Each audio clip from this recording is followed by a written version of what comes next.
All right, hello everybody, welcome back. So in this short video, I want to talk about structuring arguments just as a way to maybe rethink the way that we put together an argument, and that applies to a paper as well as an email or maybe even a discussion.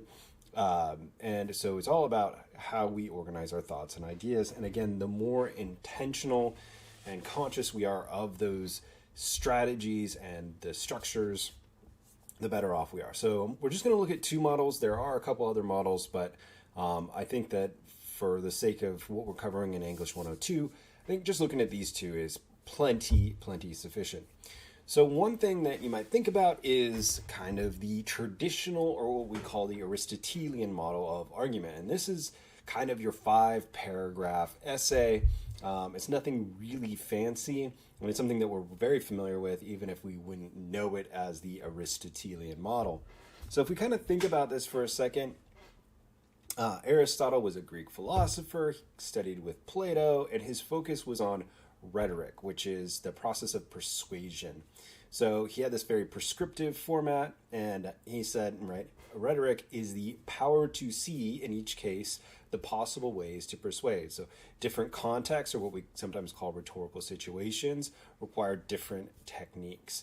So again, if we kind of think about the fact that every bit of writing that we do is in some way, shape, or form persuasive, then we can think about the Aristotelian model as a way to persuade other people. And it's worth noting that the Aristotelian model was really intended more for speeches and things like that than written work.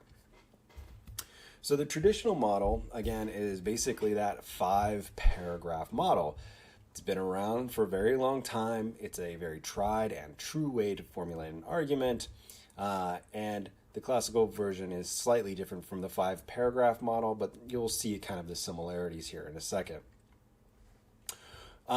The 5-paragraph, classical, traditional, whatever we want to call it, basically assumes that the audience is open-minded and can be persuaded via, ethos, pathos, and logos, or some sort of combination, which you may have studied in another English class.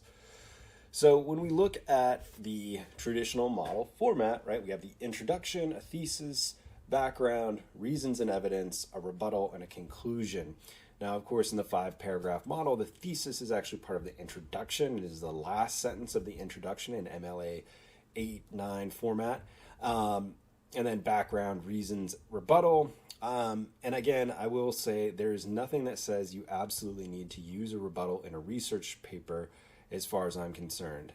I do think it's helpful, and we'll talk about maybe some other ways to do that and incorporate a rebuttal. But for our purposes today, remember, it's just about overall structure. Now, what are the advantages and disadvantages of this model? So there are some advantages, right? It's very easy to use because it's prescriptive, right? It's a kind of a template that you could use. It's very easy to follow because it is very familiar to the audience, and it's kind of more or less a fill in the blanks. It's not exactly that prescriptive, but in most ways we could say it's kind of a fill in the blank. Now, the downsides of this is that it can, of course, be predictable. It can be a little bit boring. It might leave out information. It might kind of feel repetitive. It might feel condescending. And I will say that a lot of the time, too, the 5-paragraph or Aristotelian model leaves out a lot of nuance. And I think that when we're in earlier English classes in middle school or even high school, a lot of instructors or teachers are focused on looking at issues in a sort of binary yes or no sort of situation. And I think that erases nuance, and that's just not the way that most of our discourse takes place. It also often lacks the in-depth analysis of evidence. So that is going to take us to our second model, and the one I want to spend a little bit more time on, which is the Toulmin model of argumentation, the Toulmin model of argumentation. I will say just out of the gate, there's nothing, again, that says you have to use the Toulmin model of argument, and I can talk a little bit more in a second here about why I'm showing you this and what I want you to get out of it. Now, again, remember the Aristotelian model from Aristotle, ancient Greek philosopher focused on rhetoric. Toulmin, also a philosopher, taught at Stanford, USC, Columbia, all these things. His focus was on how we can take apart an argument to figure out how logical it is. And what he came up with is a system with some specific vocabulary that's, kind of his vocabulary for this framework. But remember, what he was thinking about is not how to construct an argument, but how to take one apart. Now, why is this important? Well, in looking at how we can take apart an argument, it can be helpful to then take that information and apply it to structuring or organizing something. So, Toulmin said, basically, the way that we usually write leaves out kind of the middle part. So we would have a fact like Rick has red hair and fair skin, and he was out all day in the sun. Okay, what is the logical conclusion that we would draw from that? And again, this is kind of where Toulmin comes into play. So for those of you that maybe know somebody with red hair, maybe you have red hair, maybe the conclusion that you would come to is that this guy, Rick, is going to be sunburned. Now, inevitably, I have students in class who are like, well, why is that? Like, I've never heard that before because I don't know anybody with red hair and I've never really thought about it. And that's perfectly understandable. And what Toulmin is saying is we have to take that into account. Again, this goes back to audience awareness. So what Toulmin said is there is a missing piece in the middle, which a lot of the time is an assumption that the audience can make. The audience is making that link for us.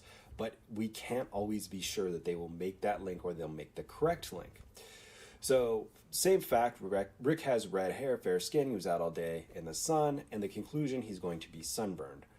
Toulmin says what's missing in that middle part, that middle box there, is what he calls the warrant, and that is the reasoning behind it, which is, well, people with red hair and fair skin sunburn easily. So think about warrant in terms of explanation of how the fact leads us to the conclusion, kind of the glue that holds those things together. A lot of people have trouble with a warrant because they feel it's self-explanatory. But again, we can't always assume that our reader knows all of these things. Now, for the sake of argument, I'm going to show you like the expanded Toulmin model. It's just food for thought, right? Because the main thing that I want you to get out of all of this stuff about Toulmin is the focus on the warrant. I think that that's the most important thing that you should have in mind. So here's kind of the expanded version of this. So in addition to the fact, the conclusion, and the warrant, Toulmin would also provide some backing. That's like some additional evidence. Those people have little melanin in their skin that prevents them from burning, right? So people with very fair skin or very pale skin are more prone to burning because of that lack of melanin. And then, rebuttal could be, in this case, Rick's parents both have red hair and fair skin, and they never seem to burn. Or, maybe Rick was wearing SPF 5000. Who knows, right? But there might be some other sort of explanations here. So, again, you can pause and you can look at this. Again, what I want you to be thinking about is expanding that explanation, because as we're organizing our thoughts and ideas, it's helpful to make sure that we maintain that audience awareness, that we know how all of these things are working together, and that we're not absolutely, falling into this trap of assuming that our reader knows as much as we do. And it is a fine line, I agree, and we can cover that as well. So some basic vocabulary, again, food for thought. The claim is what the writer is trying to say. The evidence is the concrete support, what's actually happening. The warrant is that connection between the claim and the evidence. A qualifier is limits that get made. Now, this is something that is important and I want you to kind of be aware of, especially maybe for the quiz, which is a qualifier is a word like sometimes or often or something like that that limits this argument a little bit.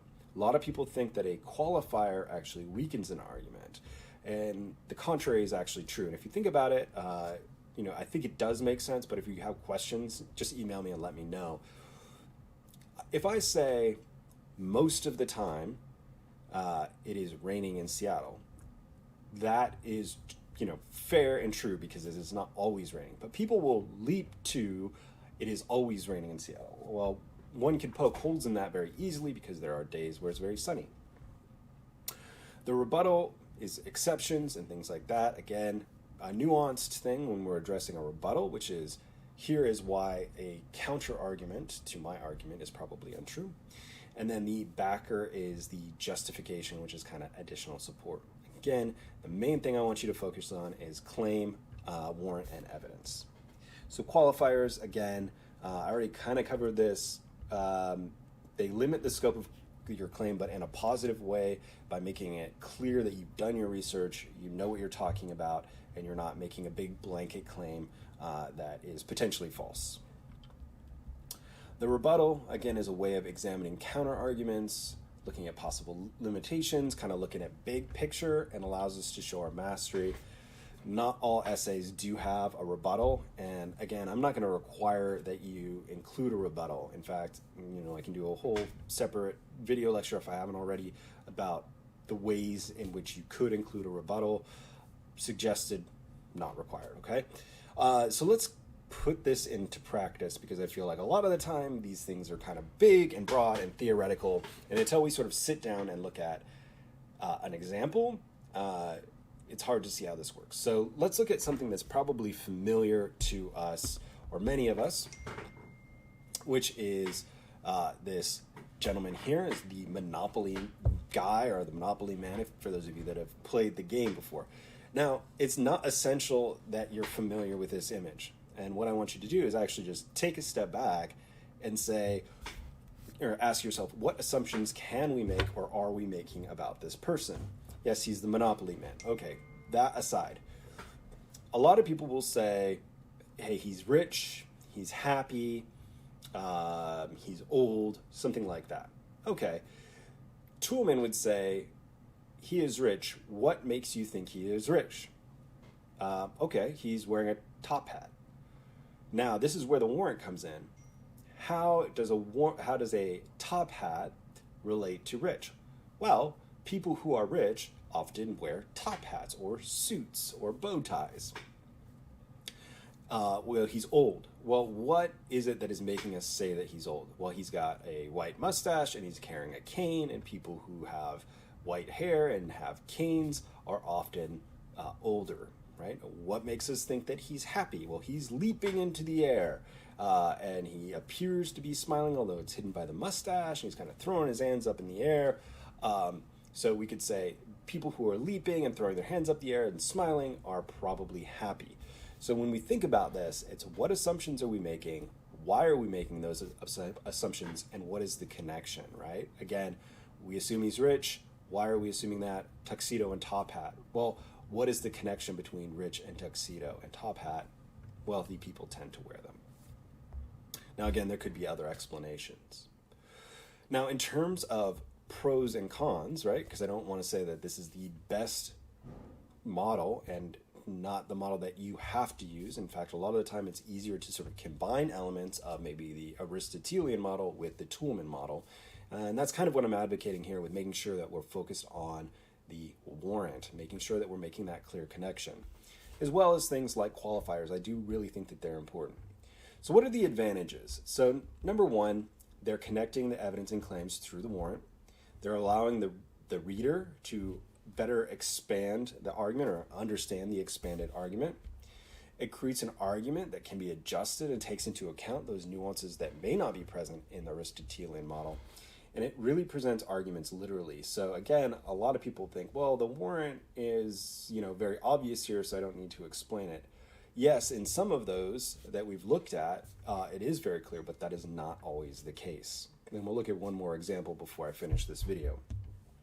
So what are the downsides? Well, I'm glad you asked. So it is unfamiliar.